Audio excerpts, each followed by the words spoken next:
Ni cepatlah pergi. Hari ni kita orang dekat corporate visit TPY. Tada, je tengok sini.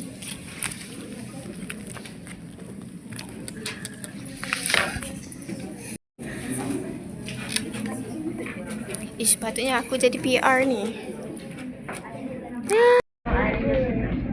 Semoga. We're going to Japan. Push kat pantry lah. Nervous lah. Dah kerja kat EY lah macam ni. Mana Danisha? Tax investigation part, and then IRB said, okay, they want to charge client additional tax of 3 million, for example. But it's only a number. We need to find out how and why.